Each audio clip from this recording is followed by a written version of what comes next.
Hi hello అందరికీ welcome back to my channel wife of Prasanna. రోజు full video ఏంటంటే ఈ రోజు కూడా మేము మా అక్షయ వాళ్ళని తీసుకొచ్చాకి స్కూల్ దగ్గరికి వెళ్తున్నాము.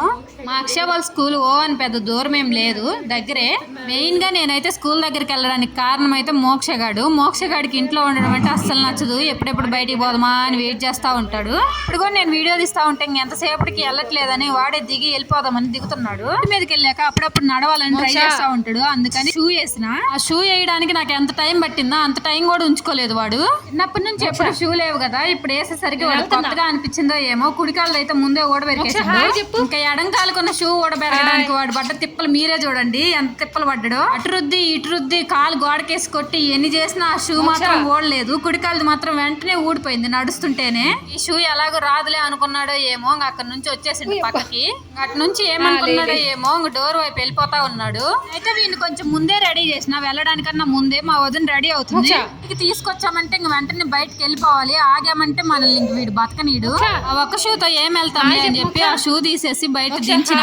మోక్ష హాయ్ బాయ్ రెండు ఒకేలా చెప్తాడు. మీకు హాయ్ చెప్తున్నాడు, అందరూ హాయ్ చెప్పండి మోక్షకి. ఇంకొక జోక్ ఏంటంటే నేను ఇప్పుడు వాయిస్ ఓవర్ ఇస్తా, హాయ్ అనే మాట నా నోట్లో నుంచి రాగానే బయట ఉండి వాడు హాయ్ అని చెప్తున్నాడు. ఏదైనా నోట్లో నుంచి రావడం ఆలస్యం, అది ముందే చెయ్యాలంటాడు. అదే అని చిన్నగా డోర్ దగ్గరికి అయితే వెళ్ళాము. మా మోక్ష ఇప్పుడిప్పుడే నడవని నేర్చుకుంటున్నాడు కాబట్టి పడతా లేస్తా వచ్చిండు. కొంచెం ముందు బాగానే పడేసరికి ఇంక నేను ఎత్తుకున్న వాడిని ఎత్తుకున్న తర్వాత మా ఇంటికి ఉండే డోర్ అయితే మాకు అంత ఎత్తులోనే ఉంటది.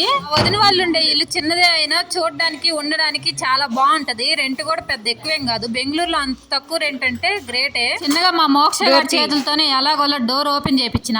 ఫైనల్ గా రోడ్డు మీదకి అయితే వచ్చేసినాము. ఈ రోడ్డు మీదకి రాగానే నాకైతే పొట్టంతా హ్యాపీ వేసింది.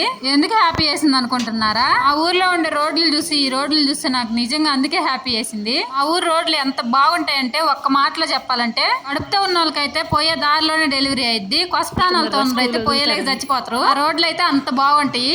అబ్బో బెంగళూరు రోడ్లలో కూడా బొక్కలు ఉన్నాయిరా స్వామి. అల్లే రోడ్ల మీద ఉండే గుంతల సంగతి మనకెందుకు గానీ ముందుకు వెళ్ళిపోవడమే. ఇంకా ఇలాగ డ్రైనేజ్ గుంతలు చూడగానే నా మనసులో నేనే ఏమనుకుంటానంటే, ఒకవేళ దాని మూత ఓపెన్ లో ఉంటే మనం చూసుకోకుండా పోయి దాంట్లో పడితే అసలు అలా ఎలా ఉంటది లోపల అని ఆలోచిస్తాను అనమాట. నాకు నేనే ఇట్లా పడిన తర్వాత కొట్టుకొని పోతామా, అక్కడే స్ట్రక్ అయిపోతామా, ఇలాంటి ఆలోచనలన్నీ వస్తాయి అనమాట నాకు అలాంటి డ్రైనేజీలు చూడగానే. ఇంత పెద్ద సిటీలో కూడా అక్కడక్కడ చెట్లు వేసారు. అక్కడక్కడ ఇలాంటి చెట్లు ఉండబట్టే కొద్దిగా అంతో ఇంత ఆక్సిజన్ అందుతుంది. లేకపోతే మొత్తం బెంగళూరు మొత్తం కార్బన్ డైఆక్సైడే. ఉండే బజార్ల కల్లా ఉండే ఒకే ఒక అంగడి ఇదిగో ఈ చెట్టు దగ్గర ఉంది, చూపిస్తా ఉండండి. కొట్టు కూడా ఇప్పుడైతే మూసేసింది. టైంలో తినడానికి వెళ్ళి షాప్ మూసేస్తాడు ఆయన. అయితే కోటి విద్యలు కూటి కొరకే అనే సామెత ఇలాంటప్పుడే అనిపిస్తుంది. డబ్బులు ఎన్నున్నా టయానికి ఫుడ్ తినలేనప్పుడు వేస్టే కదా ఎంత మనీ ఉన్నా. రోడ్ లో కూడా ఆవులు మిగతా జంతువులన్నీ తిరుగుతా ఉంటాయి. ఇక్కడెక్కడ ఇంకేం లేవు గానీ ముందుకెళ్తే ఒక పెద్ద బిల్డింగ్ అయితే ఉంది. ఆ బిల్డింగ్ ఎదురు చెట్లు కూడా చాలా పెద్దగా ఉన్నాయి. బెంగళూరులో ఇంత పెద్ద చెట్లు పెంచారంటే గ్రేట్ అబ్బా. ఇంత పెద్ద చెట్లు పెరగడానికి ఎన్ని సంవత్సరాలు పట్టిందో మరి. ఆ బిల్డింగ్ ఎంత ఎత్తుందో అంత ఎత్తు పెరిగినట్టున్నాయి ఈ చెట్లు కూడా. బిల్డింగ్ దాటి ముందుకెళ్తే రోడ్డు వచ్చింది, మెయిన్ రోడ్డు. ఆ మెయిన్ రోడ్డు దాటితే స్కూలు. మెయిన్ రోడ్డు పక్కనే ఉండిద్ది స్కూలు. దగ్గరలోనే స్కూల్ ఉన్నప్పుడు మీరు ఎందుకు వెళ్తున్నారు పిల్లలు తీసుకురావడానికి అనుకుంటారేమో. మెయిన్ గా పిల్లల్ని తీసుకుని రావడానికి రీజన్ అయితే ఆ రోడ్డు క్రాస్ చేయాలి. అక్కడైతే వెహికల్స్ తిరుగుతూ ఉంటాయి. పిల్లలు కదా వాళ్ళకి తెలీదు. తీసుకోకుండా ఎక్కడ దాటి దెబ్బలు తగ్గించుకుంటారా అని చెప్పేసి మేమైతే వెళ్తాము తీసుకొచ్చుకునేకి. ఏమే కాదు అందరు తీసుకొచ్చుకుంటారు వెళ్ళి. సేవలను తీసుకుని రావడానికి రోజు సాయంత్రం అయితే మా వదిన వెళ్తుంది, పొద్దున అయితే మా అన్న దించేసి వెళ్తాడు. మార్చి రోజు నేను మా మోక్ష వెళ్తాం. ఎందుకంటే మోక్ష కోసమే అది.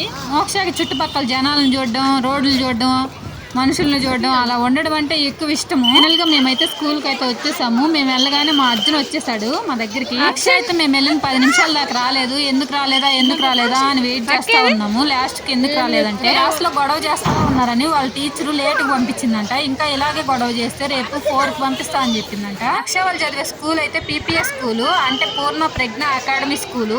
ఇంకో విషయం ఏంటంటే ఇక్కడ స్కూల్ అయితే 3 వరకే ఉంటది. ఈ స్కూలే కాదు బెంగళూరులో మాక్సిమం 3 వరకే ఉంటాయంట స్కూల్స్. అక్కడ నించొని ఇంకా అలా ఉండగా మా అక్షయ వచ్చేసింది మా దగ్గరికి. ఇంకైతే మేము ఇంటికి వచ్చేసాము వాళ్ళని తీసుకొని. ఇంకా వీడియోకి ఒక లైక్ చేసి వెళ్ళండి.